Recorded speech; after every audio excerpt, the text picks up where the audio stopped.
G'day fellas, and welcome to Outback Octagon 3, game number 33. This is the finals, baby. We made it here.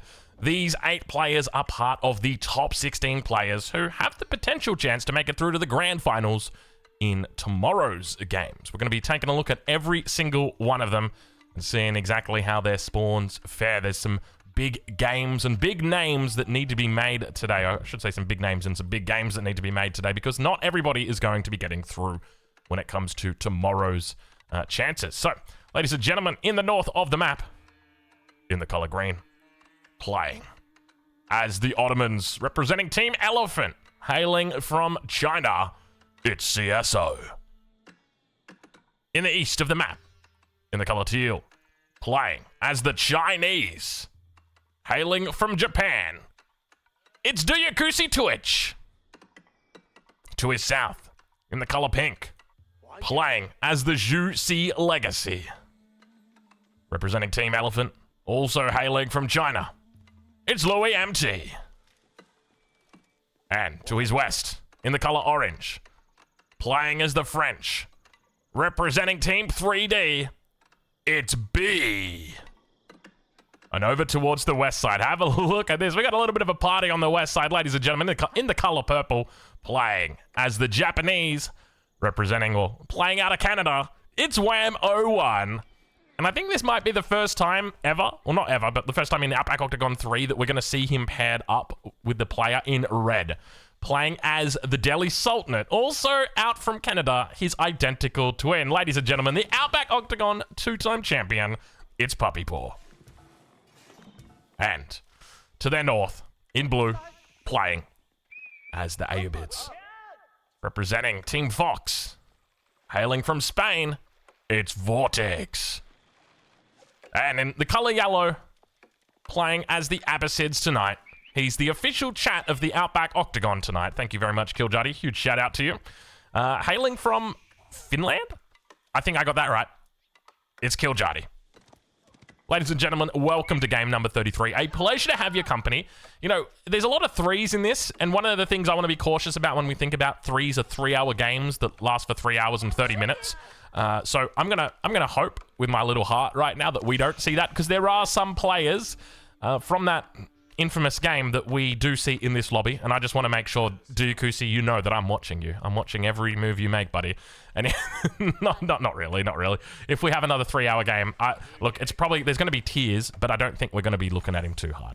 Anyway, let's take a look at the leaderboard and see where these players are up to, because we're still early on in this game, and it's important that you know the context of all positions.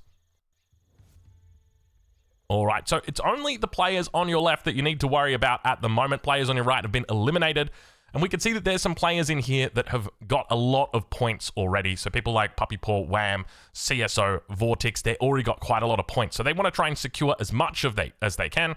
Meanwhile, players like Killjadi, Duyakusi, B, they're quite down on that list and really want to make sure they secure as many points here as they possibly can. So we're going to be expecting big things from them today.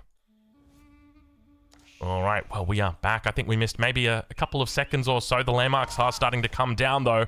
It's the Dome of the Faith for Puppy Paw in the middle of the map. So I don't think he's going to be looking for any kind of early aggression here despite his spawn. Now, of course, he won't know where everybody is just yet. He's got the scout out, even though this isn't his scout. It looked like his scout. Actually, does he have a scout out? Does Puppy Paw, are you not scouting in the middle of the map? Maybe he's just not scouting. And I got to respect that. If you don't scout here, I mean, he's got berries, he's got deer. Why does he need a scout? You know what I mean? Like, I hear the call out, though. Is that just the Abbasid? It might just be the Ayyubid scout, because they are notoriously loud. Yeah, it's just the Ayyubid scout, don't worry. And I think this is a pretty smart move from him, right? Because you got to remember that when you go for a scout, you're not only delaying your villager production by 25 seconds, you're also spending more resources, right? It's 70 compared to 50. So you're getting further into debt. And what's the reward going to be? It's going to be information, it's going to be knowledge, and it's going to be sheep. And for somebody like Puppy Paw in the middle of the map here, he's got berries, he's got deer. All he really cares about is getting those sheep. He can get the knowledge later. He can always drop a stable down, get some scouts out. So we're starting to see some pretty cool strats already coming through. And take a look at this. It looks like it might be a second town center play for him. Landmarks starting to come up over on the east side of the map. Louis MT with the Meditation Gardens. Nothing up just yet for Duyakusi in the north of the map. Nothing up yet for CSO. Riding on board with Kiljadi. It doesn't look like he's clicked up anywhere. And this is the consequence of going for that very quick age up with no scout, is that you can just get this down so damn quick. It's kind of crazy how far ahead he is. Wham, going to be going for the Kura Storehouse. On the south side, we see the School of Cavalry coming up for B. And over for Vortex, he's only putting the House of Wisdom down now. So quite a late House of Wisdom. Age up now coming through. It's going to be the Economic Wing coming through for Kiljadi. And in the north of the map, the Twin Minaret Madrasa. So if we were looking at position here, who would we say is in the best spot and why would it be CSO? To me, this looks like an incredible game for CSO. First and foremost, he's playing the Ottomans, which are, I would say, a pretty decent civilization, especially after the siege changes. Maybe not the best in the Fortress Age. Oh, sorry, the Castle Age. Gosh, Age of Empires 3 coming out on me there. Maybe not in the Castle Age, but definitely in the Imperial Age. Incredibly strong. I don't know whether he's going to be able to come online in time, though. But I would suspect he probably does. I think it's going to be just a fast castle out of him. No vills on gold, though. We'll have to wait and see what the plan... No, it's going to be second TC. Okay, so he's going to take his time. Interesting. But I would probably say it's got to be CSO. CSO's by far got the best spawn. Nobody is near him at all. Even the other three over here, they're all kind of contested. Duyakusi has to worry about Louis MT. Louis MT has to worry about Duyakusi and B. B has to worry about Louis MT. They can't just look the other way, right? They're going to be thinking about it, and that leaves only CSO in that prime position. So I'm going to be putting my points on him. And we'll see how it goes, but age up's obviously come through. Puppy Paw going to be thinking about that second town center and going to be looking to drop it down on the gold to secure that resource up. Putting it down now. It's looking very, very early into this game. 7 minutes 25. Slowly coming up the Kura Storehouse here. Let's check in and see how things are going for Vortex. He's going into the Eco Wing growth. Meanwhile, we've seen the Eco Wing already coming out for Kiljadi. The Twin Minaret Madrasa for CSO. Over on the east side, we've got the Imperial Academy coming down. Now, keep in mind that Duyakusi is not on water. I thought he was on water, and that's why his age up was so slow, but he is just very, very slow on the age up. That is not pretty. He doesn't have a lot of food out here, actually. That's part of the reason why it is. He kind of had to wait for that food to come through. Barbican of the Sun now getting dropped down for him as well. Not going aggressive with this, and he could have gone aggressive with this. I think maybe Duyakusi's probably got the second best chance here. So CSO first, and then Duyakusi's second best chance, I would say. Just because he's got the corner spot. But I do, now that I think about it, I kind of like B's spot as well, because B, you know, he's close enough to the other guys that he could look to try and snag a kill or two. So we'll have to see exactly what the play is, though. It is, of course, Tasmania, this map, if I didn't mention that. Well there you go. We made a couple of changes to it since Outback Octagon 2 and Outback Octagon 3, if this is the first time you're watching Outback Octagon 3. So there is no more fish in the water, no deep sea fish in the water. There's still shoreline fish that you can get, but the reward on shoreline fish is quite low, and there's really not that many of them, so that's our justification for it. So hopefully we see a lot less fishing, which is definitely the case this season compared to last season. Now, we're about to head into the 9-minute mark, and I think that is a perfect opportunity for me to crack open our official drink of the Outback Octagon 3. Ladies and gentlemen, it is, like, I can't say what it is because it's not really official, but you know what it is. Oh yeah, it's good. It's good. It's just as you would expect. I mean, when do I crack open a Red Bull and not enjoy it? I don't know. I don't think I've ever cracked open a Red Bull and not enjoyed it. You know, that's one of the things. And look, I shouldn't give them free advertising. I'm going to stop it. You know, Monster. You know, when you open a Monster energy drink, you just enjoy it. You know, there's nothing like the fresh taste of regurgitated... Sorry, I was going to say like regurgitated milk. I don't actually know. I don't know what Monster... I remember trying Monster when I was younger. My dad's like, hey, try this energy drink. This is much better than that Red Bull stuff. And the cans are bigger. And I tried it. I'm like, Dad, this is disgusting. Why are you drinking this? And then, I mean, look, Red Bull just tastes like... It's like a combination of cough syrup and blueberry? I don't even know what it is. Anyway... That's my TED Talk. Thank you for coming. All right. Let's take a look over on that west side and see how Wham is doing, because he does have that floating gate coming up. He's not the first one up to age 3. Louis MT has beaten him up, but he'll be looking to secure relics over on this west side. We can see that... How many relics have we got? 1, 2, 3, 4, 5, 6, 7, 8. Relic in the north. The Imam already standing on it, ready to go. I see 8, but there's probably a couple more. Like, I might have missed a few in the back bases, but there's the age up now coming through for Puppy Paw. Going with the compound of the defender. Could just be going for a very high Vil strategy here. He's right in the middle. Wall's going to start coming up for Kiljardi as well. Now, keep in mind, he's got enemies to his front, but to his back, he's also got CSO, and CSO's gone with that 2 town center open into the fast castle, so he'll be looking for painful pressure to be putting out today. That is undoubtedly going to be coming in this direction, inevitably. Meanwhile, we hear those mounted samurai are going to be looking to idle out the gold mine. There's not a lot of gold over on this west side, and Vortex could be in trouble. If you lose the gold, then, I mean, you lose the game, right? Like, what do you do in this situation where you lose the gold? They've been both on this gold. I think they... No, I take that back. They weren't both on this gold. It was just Vortex who was on the gold. He had a lot of vills on it. Has he got the age up off it at the very least? He has. He's gone into logistics. But having no gold is going to be very, very difficult for him to play this game. He'll have camels, but it's going to take some time for them to come out. So this could be a tough little spot for Vortex. Now I'm going to sit back in my chair. Puppy Paw with the age up. We're riding on board with him at the moment because, well, he's the Outback Octagon reigning champion, the 2-time.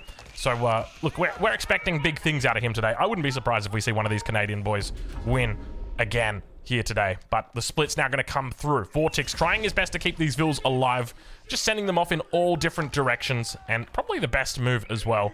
But you can see we've got the Uma Bannerman that is slowly beginning to run them all down. Let's check in over on that east side, as we've got the Barbican together with the Imperial Academy up. 2 TCs are through for Duyakusi, and a pretty good farm transition as well, though it is quite early on, so ideally you want to avoid this early on. You'd love to be on natural resources. They're just a little bit too far away for him, unfortunately. Meanwhile, on that south side, Louis MT now really starting to push decent Lancer numbers. Meanwhile, towards the north, a couple Spearmen not going to be able to take out, or not going to be able to be converted today. Meanwhile, have a look at this. Oh my god, a triple TC from B. I tell you what, 2 TCs is absolutely the meta. 3 TCs is way too greedy.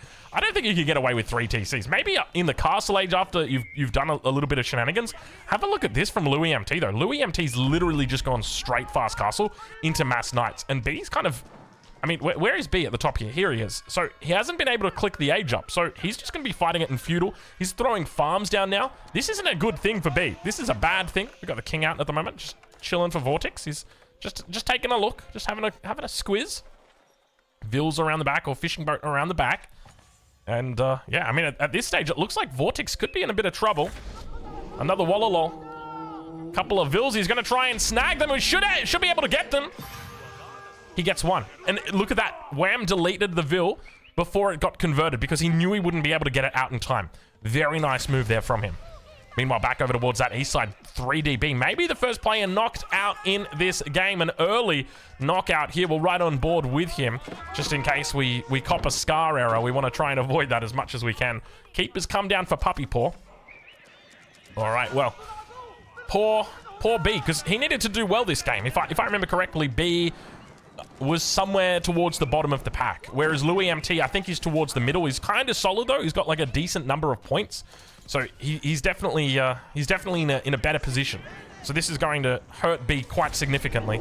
Meanwhile, another conversion in the north attempt. CSO trying to bring that relic back home. Of course, Kiljardi wanting to fight him for it. Meanwhile, over towards that west side, the Spearman number now going to start building up for Vortex. I don't think I'm missing any action at the moment. I'm trying to scan the minimap and check for every little bit that I can. But I'm always fearful that I'm missing something because I do tend to tunnel vision on towards the action. And the reality is, look, we know what's going to happen here, right? We know that the king is going to come down. There's no real response that B's going to have to this. Louis MT is way too far ahead at this point. We know that the king's probably going to jump over into this town center eventually, and it's going to delay it even further, but you always just want to make sure that you're watching the action just in case something spicy happens. You never know what you're going to get here, and he's actually going to start, yeah, burning the second TC. He's going to try for a little repair on the backside so he can sneak it back in. And all he's looking to do here is just frustrate Louis because he knows that if he does this, there's a chance someone else will come in and snipe him and grab the kill. And that could be somebody like Wham, because Louis MT is a player he's looking to overtake. So if he can deny points from Louis MT here and potentially give them over to Wham, that could be great. And Wham does see this action and does begin to make his way down towards the south. Relic does get picked up by Kiljardi in the end. And the Knights now getting, or rather chasing away the villagers, wasting their time. Main town center has gone down.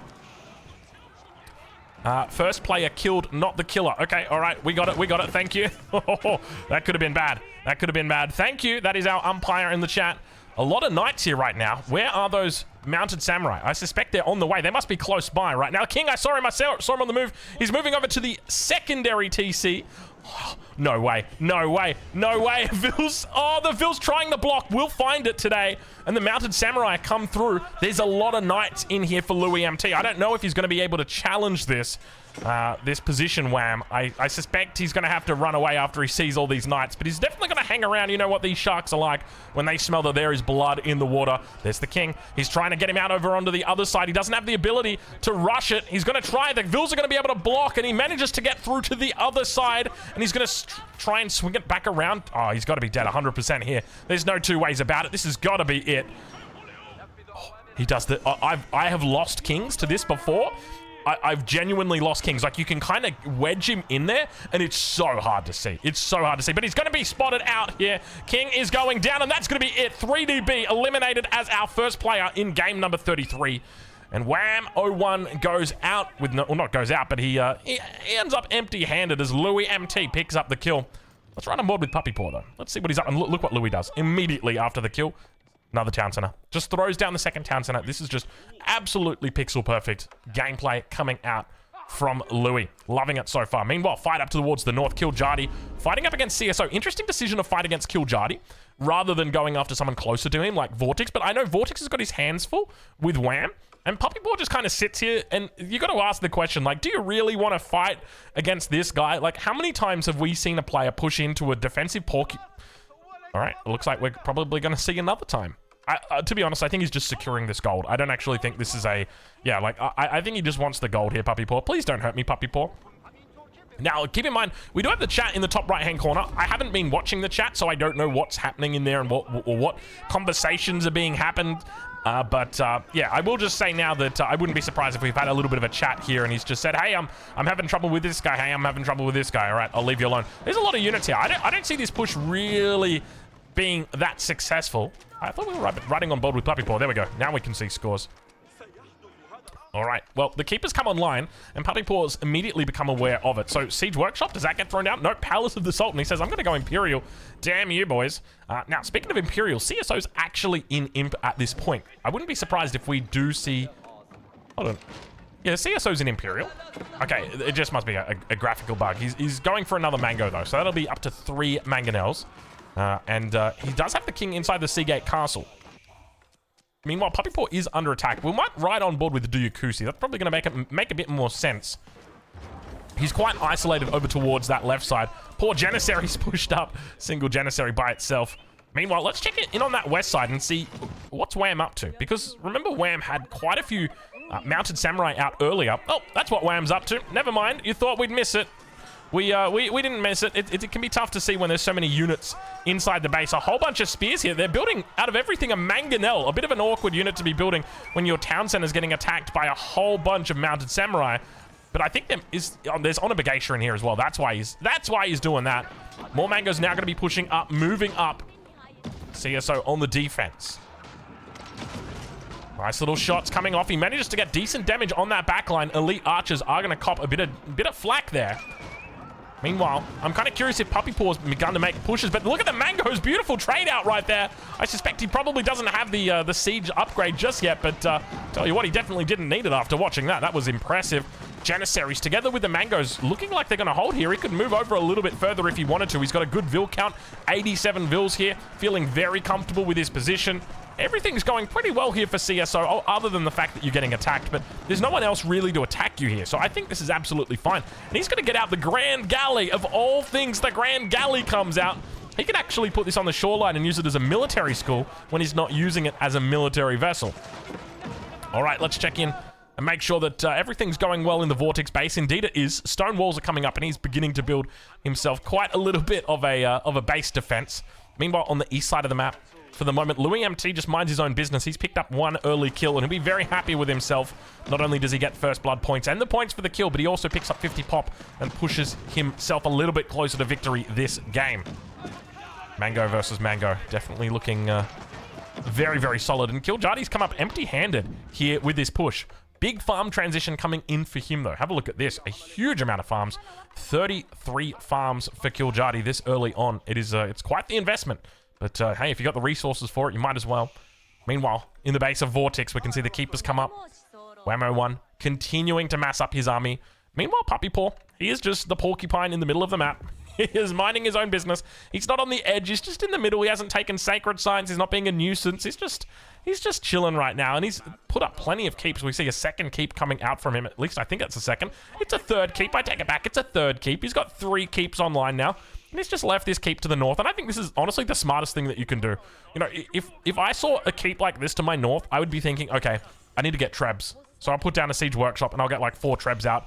And now I've started a fight with Kiljardi that I didn't need to start. You start that fight and you're not getting out of that fight. That you know, he needs that gold. Let the man have his gold. You go take your gold down to the south and you'll be absolutely fine. Now, speaking of absolutely fine, let's check in with Duyakusi. He's reached Imperial Age as well. He's at 6k score here. Vil count, it's decent, 112. In fact, he's almost close to leading the lobby here. The only person above him is Puppy Paw with 134 and Kiljardi with 123. So he's doing well on the economic front. When it comes to people who are behind on the economy, Vortex is currently 54 vils and Wham, currently 66 vils. But he does have that second town center now up. So expect him to be pretty quickly booming towards that top position. But it looks like Puppy Paw maybe putting the accusations to bed here. There will be no teaming, he says, as the only team I'm going to be on is Team Puppy Paw. Ain't no Team Canada here, Drongo. It is just me. That is it. And the elephants begin to march. Now, we're going to have elephants against the Ottomans. Now, they've got a fair, decent amount of ranged armor, but not a whole lot of melee armor on these units. So, needs to make sure that he is kiting constantly here.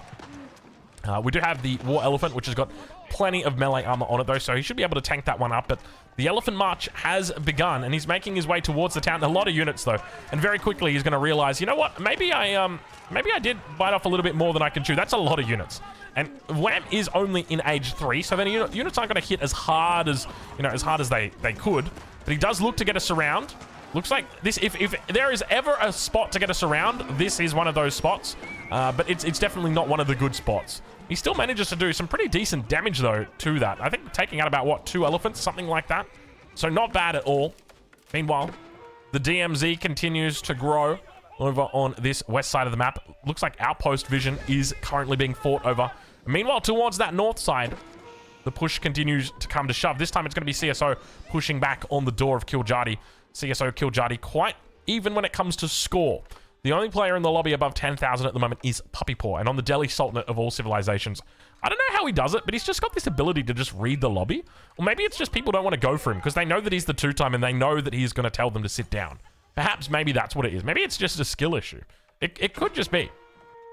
All right, well, Scout chasing away some of these villagers here. Over on the east side, of course, Louis MT just looking for any intel. He's got a pretty big stone wall that's starting to come up around the edge of his base, going through the base of B from before, and he's secured up plenty of resources in the backside here. Keep in mind that trade is always an option for him as well. A couple of cheeky, sneaky transport ships on this backside. What are you planning down here, Wham? What are your thoughts? But unfortunately, it looks like Puppy Paw is going to get cleaned up here. A lot of these elephants going down. Meanwhile, over on that north side, we hear the Great Bombards firing off.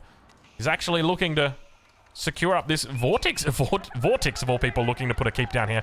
Vortex, you have got great dreams, my friend. I will tell you that much. I just don't know how likely it is that this keep will ever... What are these villagers doing? Vortex, how did you even get these villagers? Did he transport ship drop them up here? What? How did you get here, Vortex? Meanwhile, trouble in paradise as he realizes things are getting a little bit spicy on this north side. He's located another one. He'll be fine. He'll just throw it down. He's got 9 vils. Keep in mind, he lost his gold very early on in this game. But speaking of losing gold, have a look at this. As Puppy Paw definitely not going to be losing sight of the vision. The vision is to take out his brother. And now those bombards going to start moving up. Plenty of upgrades as well. Elite men-at-arms. Keep in mind, he is playing the Delhi Sultanate, so it's not a particularly easy civ to get those upgrades on. Meanwhile, towards the north, a little bit more of a meaningful battle. As CSO fights against Kiljardi, 2 players currently outside the top 8. In the top 16, obviously, that's why they're here. But both outside the top 8. Actually, CSO might be in the top 8, actually, now that I think about it. I think he could be fine. But, look, there's a little bit more meat going on in this. Oh, my lord. It looks like Wham might actually die here. I mean, the king's just going to make a run to the Kura storehouse. No, I take it back. He's not going to run to the Kura storehouse. He's going to come to a transport ship. I think that might be the play, but he could just go after landmarks instead.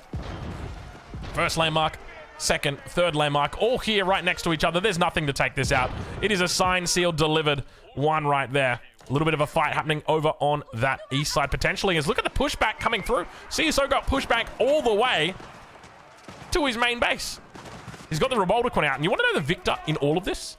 I can't help but feel like it's this guy right here, Vortex. No one is fighting with Vortex. You know, he copped a little bit of flack early from Wham. Wham's been taken out by Puppy Paw. Now, keep in mind, Wham is still technically alive. Not for long, though. Transport ship is on the shoreline. Is the king still inside? King's not inside. Where's the king? King's gone. King's being chased. No. King is not being chased. Transport ship. There's the king. Now, we do see Vortex with an explosive Dow. I don't know if Vortex has read the patch notes. Hopefully we don't get an error here. But the transport ship doesn't take any damage from the explosive Dow. Ooh. Oh, I don't like that. Okay, let's see what happens. Yeah, it doesn't do anything. So he could just slowly kill the transport ship. And that was intentionally done so that the bug doesn't occur. So basically, if the transport ship is killed and the king is inside it, and it's only by an explosive Dow, then the king will vanish. But if you kill it with, like, you know, Baochuan or something like that, then it won't actually... It won't vanish. It will just come to the shoreline. So that's the reason why we did that, because it's like, well, we can't stop players from putting their kings in transport ships, but we can stop them from losing the kill. So if Vortex had got that kill right there, I mean, technically he would get the points for the win, but he would not be able to get the population from the kill. But it looks like he's still going to get it anyway. Vortex comes in with a snipe, says, see you later, Puppy Paw, you were sleeping on the kill, and Vortex, with a couple of spears, manages to take the points and manages to pick up the kill. The population... Can you believe that? The spearman snipe. Oh, wow. You didn't expect that. I can tell you right now, I damn well didn't either. Meanwhile, on this south side, where is the king for Louis MT? He's gone into a couple of TCs over here. King's made a run down towards the keep on the bottom side. Duyakusi's having a look for it. He's spotted it. He's going to slowly work it down. We've got the keep coming up from the Chinese inside the base of the Juicy Legacy. And meanwhile, a little bit of a push happening on that north side. Culverin now starting to put the pressure on, and Duyakusi nowhere to be seen on this north side because he's down fighting, but CSO, of course, going to be under pressure here. Now, where do these elephants go? They've already made one enemy this game. Perhaps they'll make a second one, as Whammo 1 has been eliminated from the game. Of course, Vortex picking up the kill. A lot of siege behind the enemy lines, and Vortex at the moment, he's only on 52 vills. I don't know where his vills have gone. He's on two TCs, so maybe he lost quite a bit, but there we go. We got ourselves a little bit of a fight about to happen. Spear on spear action. Plenty of palace guards in the mix as well, and behind them, lots of crossbows. The keep's now online. He's stealing away the stone, and lots of knights on the back. Going to be looking to pick up reinforcements. Very smart by Louis MT to do it. And wow, have a look at this. Have you ever seen an economy this beautiful? Have you ever seen this much... Oh, I'm tripping over myself. Have you ever seen this much space to build farms? Wow. I tell you what, that's the stuff dreams are made of right there. Every single one of those villas is getting buffed up by these granaries. Beautiful. Absolutely beautiful. All right. Spearman numbers looking good for these players in the south. Meanwhile, over towards the west, there's a few scholars out here for Puppy Paw. Just a couple of scholars hanging out, having a good time. Meanwhile, towards that north side, battle still yet to make a connection. Oh, no, Randy, get back in behind the rest of the troops, please. Poor Randy, dude. They get so excited, the Randy Ortons. They unfortunately forget to jump off the top rope sometimes, and they just jump when they're standing still. And unfortunately, things don't go well, but he's been completely eaten alive. Have a look at this. Just a whole bunch of ranged units. We've got Janissaries with crossbows, and he's decimating through this army. Very, very well done. Meanwhile, some spears towards the south of Puppy Paw's base. Now, keep in mind, he's got this... Where's the king at? He's got to be inside... Yeah, he's inside the keep here, close to these town centers. He should be fine. And meanwhile, the slow roll from Duyakusi continues. Keep in mind that landmarks are going to be in play here, so he could just be looking to try and take them out. Does finish the Temple of the Sun on the other side of the king, so it's definitely going to be a bit harder to actually eliminate the enemy if they've still got landmarks left. But he's definitely doing a good job of slow rolling at the moment. Duyakusi maxed out. 200 out of 200 population. Louis MT at 247 out of 250. So quite a bit happening there. And look at that. Beautiful surround on the backside. Plenty of knights, palace guards. And now getting completely covered from the top. He's got outposts and a keep here, but I don't know whether it's going to be enough. And now the Lancers have decided to get their siege or their torches out and torch down these units. Unfortunately, they pick up their swords and decide, you know what, I might clear it out with my sword instead of my torch. It's a little bit easier. You know, when these units are without windows, it doesn't really make sense to use the torch. All right, well, let's check back in over on that north side. Vortex is trying to hold on with mangonels. He's been holding on for a long time, but it now looks like his gates will fall. Meanwhile, over towards the north side, we see that a little bit of a runaround coming through. Keep in mind that Great Bombard emplacement is still on the Seagate Castle, so he should be able to defend that, even if the Culverin get close. Great Bombard numbers are building. He's up to 3 Great Bombards. Always gets scary. And now Puppy Paw pushes in to the base of Vortex. The Mangonel is going to be the only saving line of defense here. There's a cannon at the back. Meanwhile, the cleanup crew is well and truly here. Have a look at this. But the fight does not look like it will be stalled out just yet. Diakusi going to continue fighting down there with Louis MT for the moment. But the surround has happened. And Puppy Paw looks like he is very quickly going to be able to take out this king from the game. King's going to run out the back and immediately gets headshot. See you, mate. Wasn't even close. You can see I'm sorry, but like he is just that good. He just knows what you're going to do before you even do it. And the moment you do it, boom, stop, sit down, don't. And Puppy Paw takes the kill. It was that easy, that quick. Vortex eliminated from the game, and Puppy Paw manages to find one. And now the steamroll begins. I mean, if there's anybody that you'd favor to win this game early on, you'd have to say CSO. His position was amazing, but out of all things, Kiljardi looked to attack him. And it's meant that he's been caught up. He hasn't had the opportunity to get the snowball going. And because of that, now Puppy Paw, he's just been chilling out this whole time. Now his snowball is going to begin, and he's got a lot of tempo. He's immediately at 250 population. I don't know where he was hiding it, where he was holding it, but he's got a lot of production back here, which evidently has been immediately utilized and hits that max pop straight away. Beautiful stuff from him. This army looking very good though for CSO. Really, really careful to just keep all those bombards safe. We can see them continuing to sit on the back line. Let's check in on the south side and see how it's going, as we've got an epic battle still going down here on the south between the Chinese and the Jussi Legacy. So a little bit of civil war, if you don't mind. Vils trying to steal away the gold. Big push coming out now from Diakusi. He's managing to hold.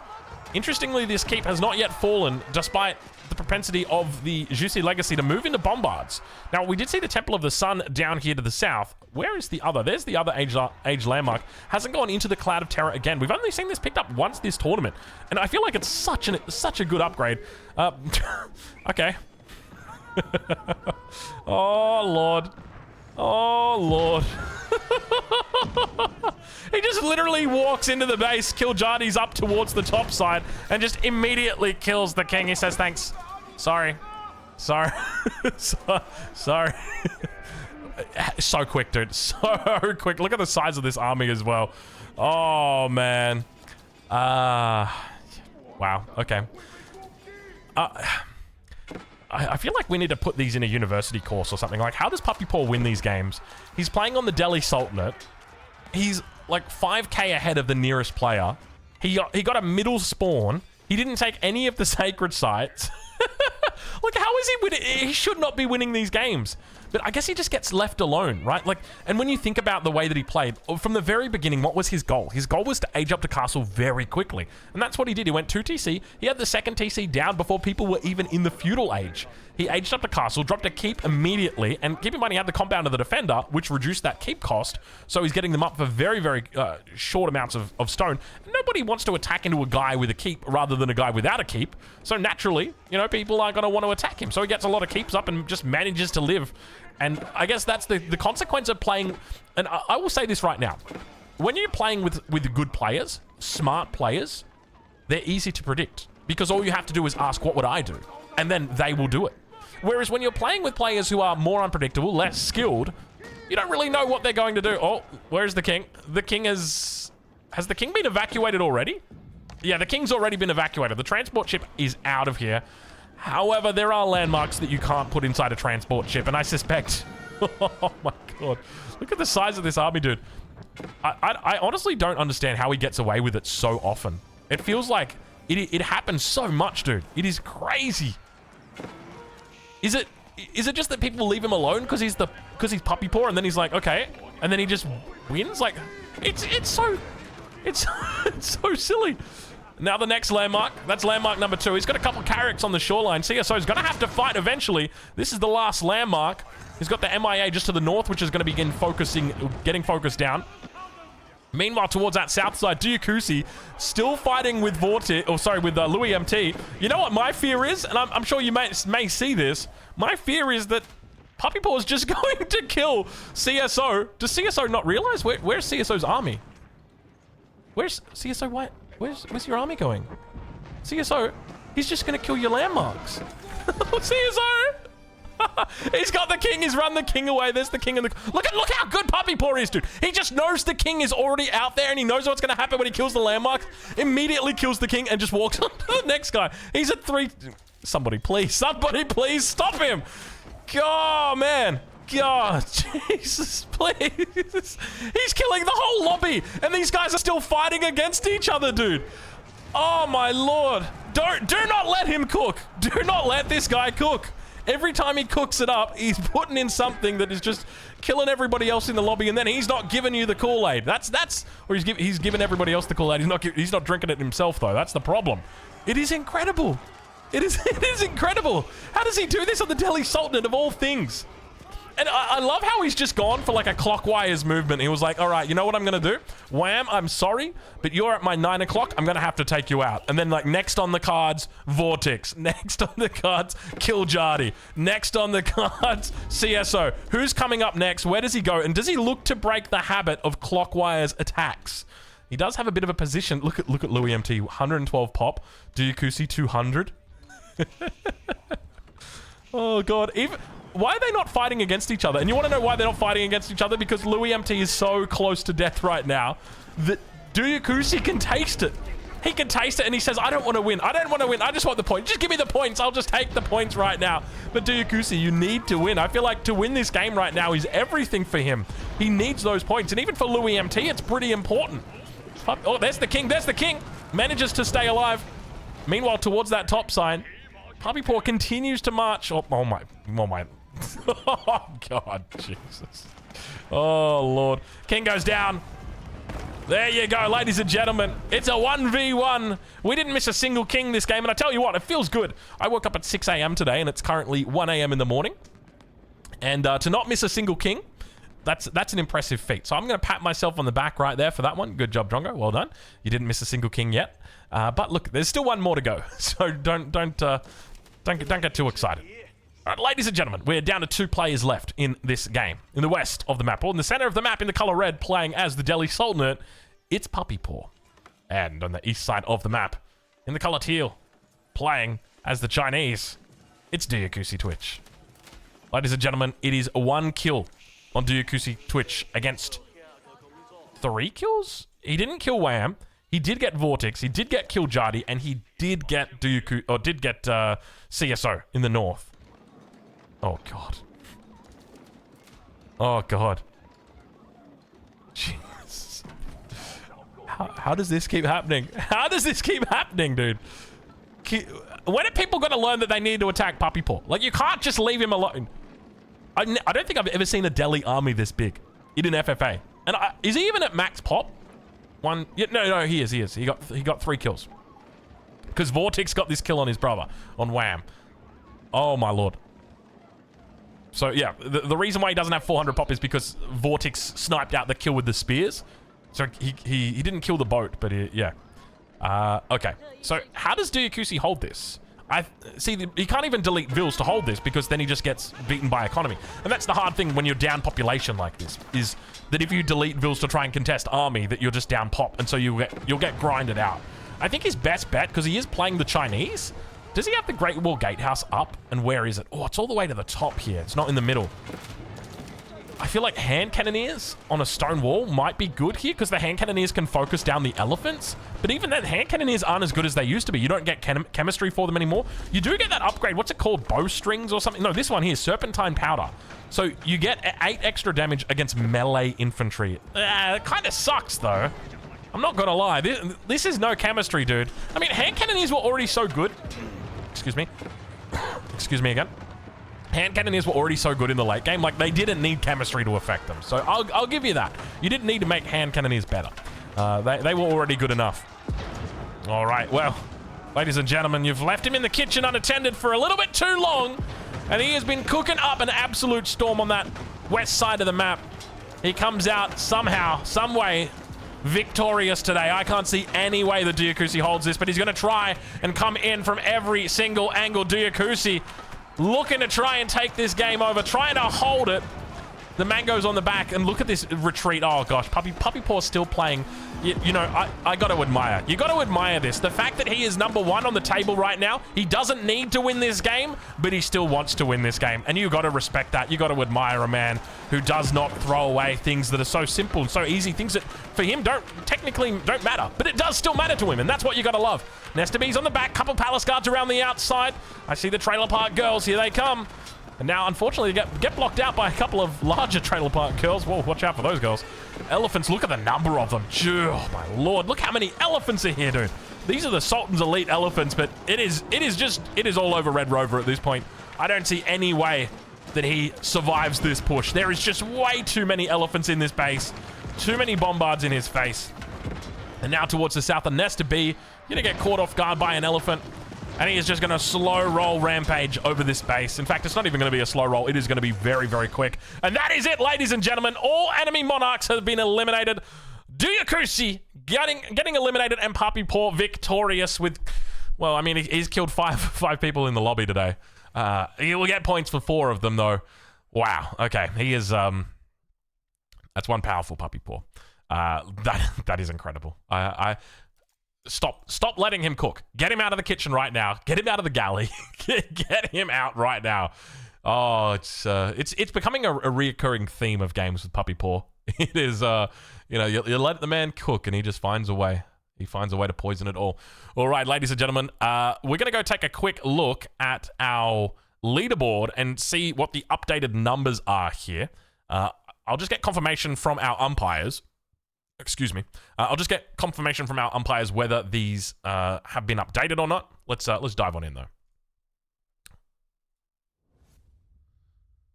All right, Puppy Paw on 65 points. So I think the numbers are still being updated behind the scenes. I can see things changing. I've got this. I've got a command prompt up on my PC.